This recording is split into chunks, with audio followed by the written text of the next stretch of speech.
Welcome into Arsenal Report, and Thomas Partey was not at the photo shoot as Arsenal unveiled their kits for the 25-26 season. The other players not there include injured players like Takahiro Tomiyasu, Kieran Tierney, who is not going to be here next season, Alexander Zinchenko, who we're all fairly certain will be sold this season, Jorginho, who's leaving on a free transfer, the lone players, Sterling and Neto, and then, of course, Thomas Partey. And so that really leaves the question of where are these rumors of Partey potentially signing a new contract coming from if he's not even at the kit unveiling, meaning there's not going to be any pictures of Thomas Partey in Arsenal's new kit for next season. If you look on the women's side, there are a couple of players whose contracts are expiring or unclear about their futures who were involved in the kit shoot. So it seems to me as if the club is signaling that Thomas Partey will not be returning next season, which I think most fans would agree with me is a good thing. Obviously, the off-the-field issues, I think although he's had a good season, he still has a lot of flaws that are going to continue to be exposed as his legs continue to go, and the fact that this is his only season where he didn't have any injuries. And if we're going to base it off of, how we make inferences in this world, the inference would be he'll go back to being an injury-riddled player, most likely, after this year. So as much as I don't like to read too much into these types of things, he's a free agent, so maybe they didn't want to waste the time.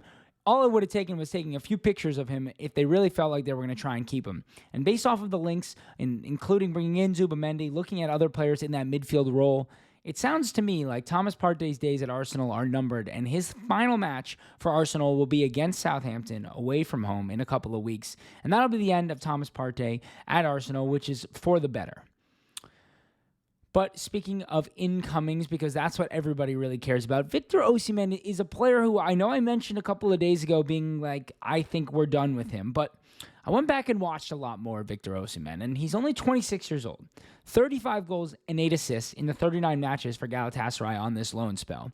A player who last summer I would have done just about anything to sign. I was certain he was going to come to Arsenal as Napoli were forcing him out. He was on a decent fee for a player of his talent, yet nobody seemed to want to touch him for some reason in the Premier League, in the world, outside of the Turkish league, which I thought was very, very surprising.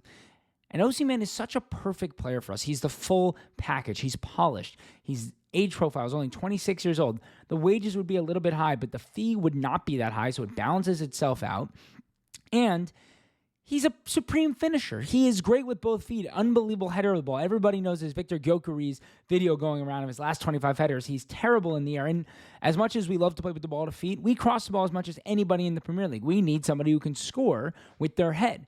And Osimhen is just such a natural and instinctual finisher. He's so speedy, so physical, able to drag center backs. He's just an athletic presence and a force, and exactly the kind of profile that we need. A better finishing Havertz in a lot of ways, which is truly what we're looking for. It's Benjamin Sesko, except it's the finished product of Benjamin Sesko without any risk. Yes, there's been some talk of, we're not sure about his mental strengths, and we're not sure if his attitude is right for the dressing room. But at this point, we need to sign the right striker, and Osimhen available on a cut price deal seems like an absolute no-brainer to me.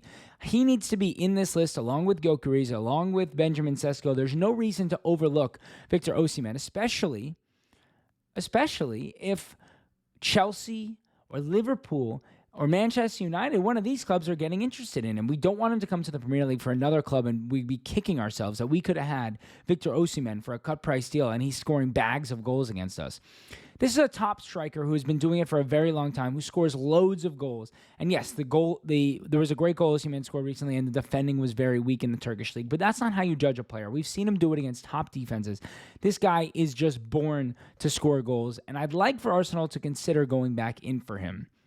On the defensive side of things, as it looks like Dean Huijsen is a lock to go to Real Madrid, Arsenal have reportedly seen a lot of interest in Joel Ordóñez, the 21-year-old center back from Club Brugge, who had an excellent Champions League season.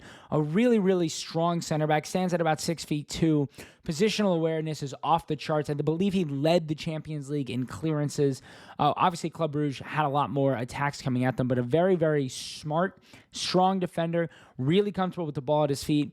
It does seem like he's a little bit more comfortable as a left center back, but the same with Dean Huijsen. So it does seem like that's the area where we're continuing to look at. It feels like Arteta sees Timber as right center back rotation for Saliba, should Saliba have an injury or ever need a game off, or Ben White can play there as well. So it does feel like he doesn't see Calafiori as a left center back. He sees Calafiori as a more of a left back, and therefore looking at players like Joel Ordonez, just 21 years old, the Ecuadorian, a really, really strong player.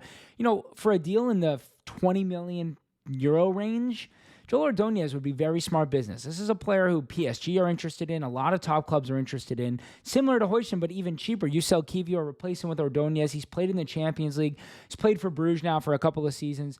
Good player. And I wouldn't expect these links to go away very fast. I think Arsenal are going to remain at the table for players like him and are also interested in his teammate, his left back, Maxime de Kuiper, who is a 24-year-old left back, Belgian as well, Belgian international playing for Club Brugge. 9 goals and 22 assists in 112 appearances. Price around 25 million euros, so a little bit more expensive, a little bit more experienced player. As well as someone who's done in the Champions League, a player that Liverpool have shown a lot of interest in. We've seen interest from Nottingham Forest as well in the player. Very strong left back. Not really an inverted left back, which again, it seems like Arsenal are going after a left back who's able to keep the width a little bit more. I think that's where the interest is right now. It feels like Calafiori presents that option, but he likes to come inverted. Miles Lewis-Skelly, we know, likes to come inverted. So it looks like we are trying to get kind of that more overlapping left back. It seems like on the right side, we've got Ben White, who likes to overlap a little bit more, and Timber, who likes to be inverted. On the left side, we have, as I mentioned, those inverted players. Now we're looking for that overlapping left back, which I think is much more important on the left side because I think it'll get Martinelli more central, or whoever we spend big money on. As much as we're getting a wide left winger, the goals are scored in the center of the pitch. We need our attackers to be becoming more central in order to break down these mid blocks. So Maxime de Kuiper, very, very interesting prospect. 22 assists is nothing to gawk at. That's a serious amount of assists. 9 goals as well from the left back position. And again, Club Brugge, yes, it's not a top 5 league that they're playing in, but loads of Champions League experience. Played very well against Manchester City this year. Made it to those knockout stages. A really, really strong side overall. Club Brugge had a very good season, both for in the league and in the Champions League. So I'd expect one of these two players to continue to stay linked. It seems like it's one of those where Arsenal probably inquired about one of them, and they both make sense for Arsenal. So we're going to continue to hear stories about both of them until it becomes a little bit clearer. But both players are being tracked by a lot of the best clubs in the world, and to get a top level squad rotational player in that 20 million euros range is a really strong deal. The wages will be extraordinarily low. So it's the equivalent of signing a not that this would ever happen, but a 15 million euro player on 150K wages when their wages are going to be in that 50 to 80K wages. So really good business there from Arsenal if they can get one of these signings over the line. Thanks for watching Arsenal Report. Make sure to subscribe to the channel. We're posting videos daily, and we'll talk to you tomorrow.